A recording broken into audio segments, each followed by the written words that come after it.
अस्सलाम वालेकुम स्टूडेंट्स, आज हम डिस्कस करने जा रहे हैं। हमारे पास रियल एनालिसिस टूल से एक नया चैप्टर है जो कि है फंक्शंस ऑफ बाउंडेड वेरिएशन। ठीक है, उसको डिस्कस करेंगे, देखेंगे कि फंक्शंस ऑफ बाउंडेड वेरिएशंस कौन से होते हैं हमारे पास, और उससे रिलेटेड क्या करेंगे, जो थ्योरम्स हैं उनको डिस्कस करेंगे। तो सबसे पहले आते हैं इसकी डेफिनेशन की तरफ कि फंक्शन ऑफ बाउंडेड वेरिएशंस ऐसे कौन से फंक्शंस होंगे जिनको हम फंक्शंस ऑफ बाउंडेड वेरिएशन कहेंगे। ठीक है, तो देखें, अगर हमारे पास हम कहते हैं कि let F be a real valued function defined on A comma B, कि आपके पास क्या है, जो है एक एफ कोई भी रियल वैल्यूड फंक्शन है जो ए कोमा बी आपके पास जो क्लोज इंटरवल है उसके ऊपर डिफाइंड है। मीन्स के उसके ऊपर जो वैल्यूज़ है, उसके ऊपर जो उसके आंसर्स हैं वो अनडिफाइंड नहीं होते हैं, कोई ना कोई वैल्यू आती है आपके पास। Assume that P is the partition of A comma B, और एज्यूम कर लिया कि ये जो है पी की क्या है, पी क्या है, इस ए कोमा बी की पार्टीशन है। लेट करते हैं कि डेल्टा अल्फ़ा आई क्या करता है कि जो डेल्टा अल्फ़ा आई है वो किसके इक्वल है, f of x I minus F of x I minus one, कि वो क्या है, दो नंबर्स का डिफरेंस है, दो ये जो कंसेक्टिव पॉइंट्स हैं उनका क्या है, डिफरेंस है। ठीक है, फिर हम क्या करते हैं, हम डिफाइन करते हैं B A to B F, एक हम फंक्शन को डिफाइन करते हैं जो इस तरह का है, किसके इक्वल है, supremum of I is equal to one summation I is equal to one to N del F I. ठीक है, कि ये उसके सुप्रीमम के इक्वल है, कि ये जो आपकी वैल्यूज़ हैं, ठीक है, इनका जब आप सम कर लेते हो तो जो सम का सुप्रीमम है ये उसके इक्वल है। या फिर हम इसको इस फॉर्म में भी लिख सकते हैं जैसे कि हमने इसको डिफाइन किया कि ये किसके इक्वल आ जाएगा, F of x I minus F of x I minus one के इक्वल आ जाएगा। इस तरह से भी लिखा जा सकता है। ठीक है, उसका मॉड आ जाएगा। तो ये अब जो ये मेरे पास चीज़ आती है, ठीक है, ये जो मेरे पास बन जाती है, ये इसकी क्या बन जाती है। अब देखें, अगर ये वाली जो वैल्यू है, ठीक है, जब हम इन सब का डिफरेंस लेते हैं और उनको सम अप करते हैं तो हमारे पास क्या आती है, जो क्वांटिटी आती है, अगर हम उसका सुप्रीमम लेते हैं, ठीक है, अगर तो ये वाली जो क्वांटिटी है सुप्रीमम लेने के बाद जब आपने फाइनल कर लिया रिज़ल्ट को, ठीक है, सारा कुछ कर लिया, करने के बाद अगर आपके पास आंसर आता है फाइनाइट नंबर, ठीक है, अगर आपके पास क्या आता है, आंसर फाइनाइट नंबर आता है, कि आपने सारे क्वेश्चन को, फॉर एग्जांपल आपको कोई क्वेश्चन दिया जाता है, फंक्शन दिया जाता है, आप यहाँ पे उसकी सारी वैल्यूज़ पुट करते जाते हो, आपके पास आंसर आता है, और आंसर को आप ऐड करके जब सुप्रीमम लेते हो, ठीक है, तो अगर तो आपका आंसर आता है फाइनाइट नंबर, ठीक है, अगर आपके पास क्या आता है, कोई भी फाइनाइट नंबर आता है, तो फिर आपका जो ये फंक्शन कहलाएगा, ये जो आपके पास V F of A comma B होगा, वी ऑफ एफ को में बी होगा, ये आपका क्या कहलाएगा, फंक्शन ऑफ बाउंडेड वेरिएशन कहलाएगा। मतलब कि अगर आपका आंसर, हम दूसरे लफ्ज़ों में कहते हैं कि अगर आपका आंसर क्या आता है, लेस देन इन्फिनिटी आता है, तो ये क्या होगा, फंक्शन ऑफ बाउंडेड वेरिएशन होगा। अगर ये आपका आंसर क्या आ जाता है कि आपका आंसर इक्वल ग्रेटर और इक्वल टू इन्फिनिटी आ जाता है, तो फिर ये क्या होगा, ये हमारे पास फंक्शन ऑफ बाउंडेड वेरिएशन नहीं होगा। ठीक है, कि ये फिर फंक्शन हमारा फंक्शन ऑफ बाउंडेड वेरिएशन नहीं होगा। तो ये कहता है कि then F of A comma B, कि ये जो आपके पास ये जो आंसर आता है of A comma B is called, ये आपके पास टोटल वेरिएशन होती है। ठीक है, V F of A comma B is called total variation of F over A comma B if V A comma B of F is finite, कि अगर ये आपका आंसर फाइनाइट है then it is called function of bounded variation. ठीक है, कि ये आपके पास क्या है, फंक्शन की टोटल वेरिएशन होती है कि कितना वेरी कर रहा है वो।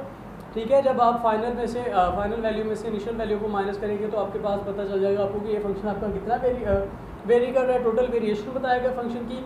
और अगर ये वैल्यू कहता है कि फाइनाइट है, तो फिर आपका जो फंक्शन होगा वो क्या कहलाएगा, फंक्शन ऑफ टोटल जो होगा, ये आपके पास क्या होगा, फंक्शन ऑफ बाउंडेड वेरिएशन होगा। उसके बाद इससे रिलेटेड एक थ्योरम है जो कि इंपॉर्टेंट थ्योरम है हमारे पास, वो कहता है कि prove that real valued function a real valued monotonically increasing function defined on A comma B, कि आपके पास एक रियल वैल्यूड फंक्शन है जो मोनोटोनिकली इंक्रीजिंग है और वो इस इंटरवल के ऊपर क्या है, डिफाइंड है, is always a function of bounded variation. जो अगर आपके पास कोई मोनोटोनिकली इंक्रीजिंग फंक्शन है जो आपके पास क्लोज इंटरवल पे डिफाइंड है, तो फिर वो हमेशा क्या होता है, फंक्शन ऑफ बाउंडेड वेरिएशन होता है। ठीक है, तो इस चीज़ को प्रूव करते हैं। सपोज कर लेते हैं कि हम कहते हैं कि V F of A comma B हमारे पास, उसने फिर ये कहा कि आपने प्रूव क्या करना है कि ये V of A comma B किसके इक्वल है, इस चीज़ के इक्वल है।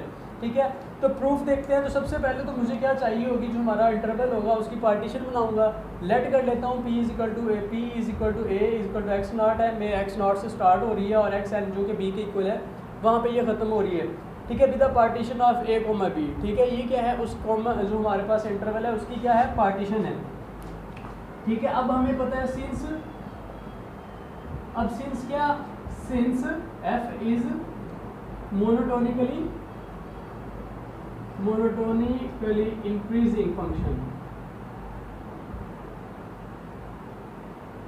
अब हमारे पास जो f है वो क्या है, मोनोटोनिकली इंक्रीजिंग है। Since f is monotonically increasing then फिर क्या होगा, देन ये होगा कि f ऑफ एक्स आई क्या होगा, ग्रेटर होगा,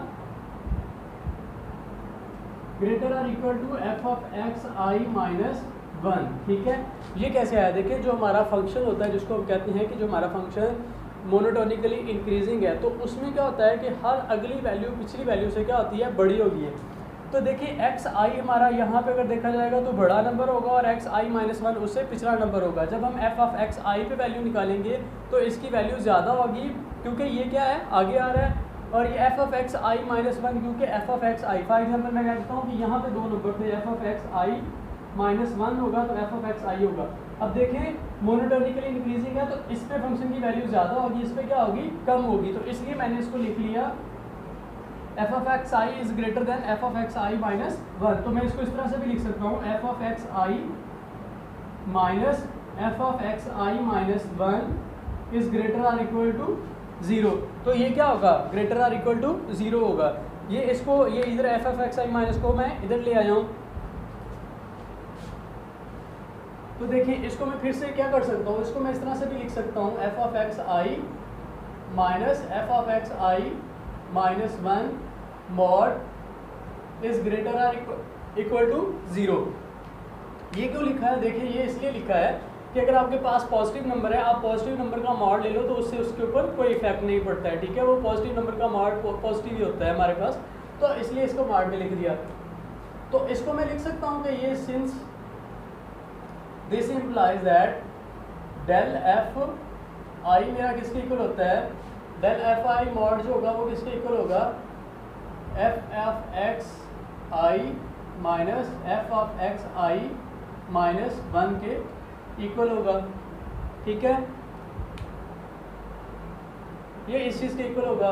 तो अगर अब देखें ये पॉजिटिव वैल्यूज़ थी मेरे पास, ठीक है, ये मेरे पास क्या थी, पॉजिटिव वैल्यूज़ थी। अगर मॉड हो या ना हो इससे इस चीज़ के ऊपर कोई फ़र्क नहीं पड़ता है। ठीक है, तो अगर मैं यहाँ पे मॉड ना भी लगाता तो इससे भी कोई फ़र्क नहीं पड़ रहा था। अब मेरे पास सिंस ये किसके इक्वल होता है, इसके इक्वल होता है।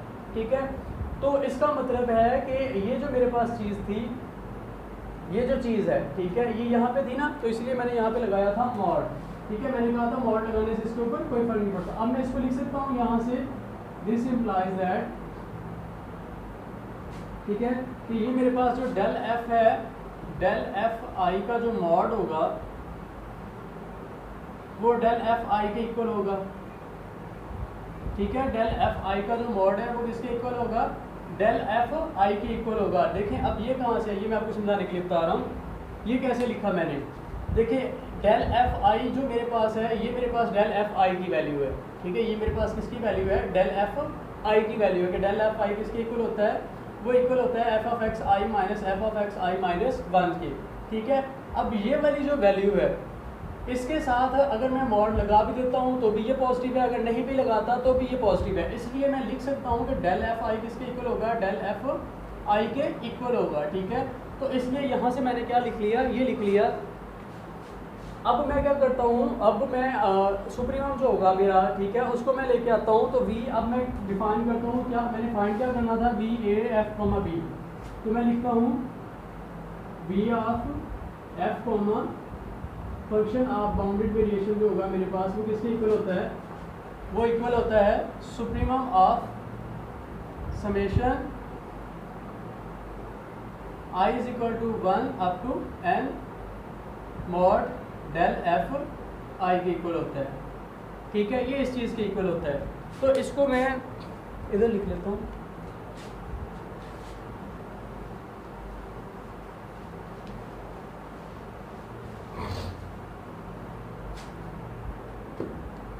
तो अब उसको मैं लिख सकता हूँ कि मेरे पास जो वी ऑफ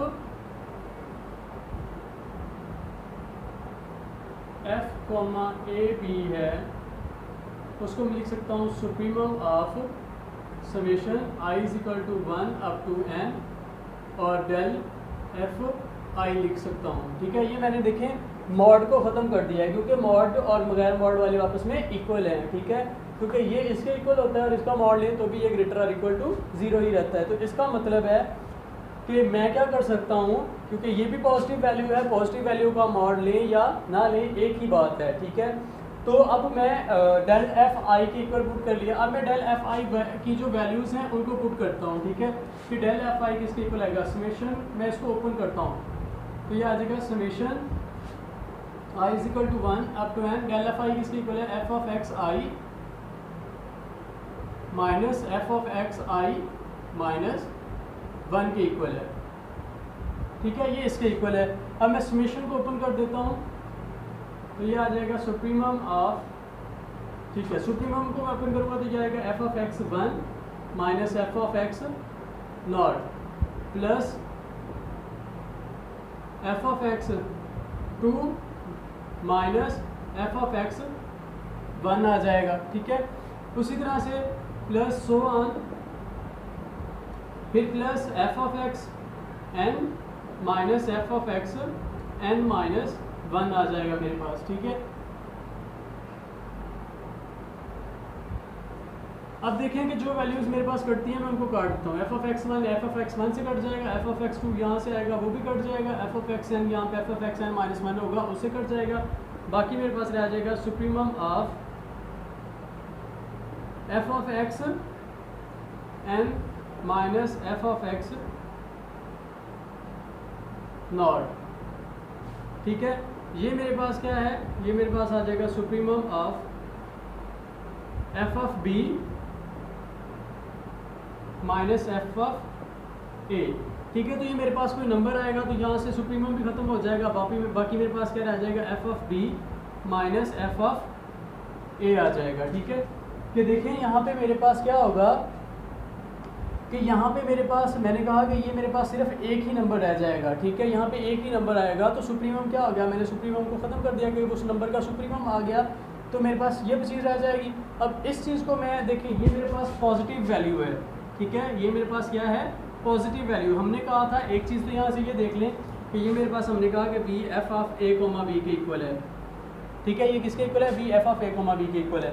अब हमने कहा था कि जो हमारा f है वो इसके ऊपर डिफाइंड है, तो इसका मतलब है कि जो b एफ ऑफ b होगा वो भी मेरे पास एक फाइनाइट वैल्यू होगी। डिफाइंड होने का मतलब यही है ना कि f ऑफ b मेरे पास क्या होगी, कोई ना कोई फाइनाइट वैल्यू आएगी, f ऑफ a भी कोई ना कोई फाइनाइट वैल्यू आएगी। दो फाइनाइट नंबर्स का डिफरेंस भी क्या होगा, फाइनाइट नंबर होगा। मेरा फंक्शन मोनोटोनिकली इंक्रीजिंग है तो b के ऊपर आंसर बड़ा होगा, a के ऊपर आंसर छोटा होगा या इक्वल होंगे। तो मेरा ये जो नंबर आएगा ये क्या होगा, फाइनाइट नंबर होगा और पॉजिटिव होगा, ठीक है। तो ये मेरे पास लेस देन इन्फिनिटी होगा, ठीक है। लेस देन इन्फिनिटी क्यों है, क्योंकि मेरा फंक्शन जो f था वो a कोमा b के ऊपर डिफाइंड था। डिफाइंड होने का मतलब है कि दोनों पॉइंट्स पे वैल्यू इन्फिनिटी नहीं आती है, कोई ना कोई नंबर आता है, पॉजिटिव नंबर आता है, क्योंकि फंक्शन भी मेरा क्या है, मोनोटोनिकली इंक्रीजिंग है। तो यहाँ पे मेरे पास वैल्यूज़ जो आएगी वो भी क्या होगी, पॉजिटिव होगी। तो अगर मेरे पास ये है तो मैं इसको इस तरह से भी लिख सकता हूँ, F of B minus F of A, ठीक है। इसका मॉड ले लेता हूँ। मॉड क्यों लिया है मैंने, देखें, क्योंकि जो मेरे पास F of B comma F of B minus F of A है वो ग्रेटर और इक्वल टू 0 होगा, ठीक है। अगर ग्रेटर और इक्वल टू 0 है तो हम उसको मॉड की फॉर्म में लिख सकते हैं। ये क्यों है, सिंस एफ क्या है, मोनोटोनिकली इंक्रीजिंग है, ठीक है। मेरा एफ क्या था, मोनोटोनिकली इंक्रीजिंग था, इसलिए मैं क्या कर रहा हूँ, इसको इस फॉर्म में लिख सकता हूँ, ठीक है। मेरा एफ मोनोटोनिकली इंक्रीजिंग था। अब ये चीज़ आ गई है तो अब मैं इसको इंटरचेंज कर सकता हूँ। किस तरह से कर सकता हूँ, मुझे असल में क्या चीज़ प्रूव करनी है, मुझे ये चीज़ प्रूव करनी है कि b F of A comma B किसके इक्वल है, इस चीज़ के इक्वल है। और अभी तक मैं यहाँ पे पहुँचा हूँ, मुझे ए को फर्स्ट करना है और बी को बाद में लेके आना है, ठीक है। तो इसको मैं लिख सकता हूँ फिर, तो मेरे पास जो आ गया B F of A comma B मेरे पास इक्वल आ जाता है mod of F of B minus F of A, ठीक है। इस चीज़ के इक्वल आ गया। अब देखें यहाँ से मैं माइनस का कॉमन लेता हूँ तो ये आ जाएगा F of a minus F of b का मॉड। तो मॉड क्या हो जाएगा, माइनस को प्लस कर देगा तो बाकी क्या रह जाएगा, F of B minus F of a minus F of b का मॉड। और ये वैल्यू भी क्या होगी, लेस देन इन्फिनिटी होगी। ठीक है, ये वैल्यू क्या है, लेस देन इन्फिनिटी है। क्यों लेस देन इन्फिनिटी है, देखें क्योंकि हमारा फंक्शन f डिफाइंड था a के ऊपर भी और b के ऊपर भी, तो इसलिए दोनों की वैल्यूज़ फाइनाइट होगी। जब मैं डिफरेंस लूँगा तो मेरे पास एक फाइनाइट नंबर आएगा। फंक्शन इंक्रीजिंग है तो माइनस में नंबर आ सकता है, जिसकी वजह से मॉड क्या कर देगा, उसको पॉजिटिव कर देगा और मेरा फंक्शन क्या हो जाएगा, फाइनाइट हो जाएगा। और यहाँ से मुझे प्रूफ हुआ कि यही डेफिनेशन है कि ये हमारी जो वैल्यू आती है एक फाइनाइट नंबर आता है। अगर फाइनाइट नंबर आ जाता है तो हमारा फंक्शन क्या होगा, हेंस हमारे पास B F of A comma B is a function of is bounded variation, कि ये हमारे पास क्या है, बाउंडेड वेरिएशन है। ठीक है, कि ये हमारे पास जो टोटल वेरिएशन आई है ये क्या है, बाउंडेड है। ठीक है, अगर बाउंडेड है, और यही मैंने प्रूव करना था कि मेरा फंक्शन क्या है, मोनोटोनिकली जो इंक्रीजिंग फंक्शन है और डिफाइंड है इसको इंटरवल के ऊपर, वो हमेशा क्या होता है, वो हमेशा फंक्शन ऑफ बाउंडेड वेरिएशन होता है। कि बाउंडेड वेरिएशन का वो एक फंक्शन होता है, उसमें जो वेरिएशन होती है वो क्या होती है, बाउंडेड होती है। तो इंशाल्लाह जो हमारा नेक्स्ट लेक्चर होगा उसमें हम एक नए थ्योरम को डिस्कस करेंगे। तब तक के लिए अल्लाह हाफिज़।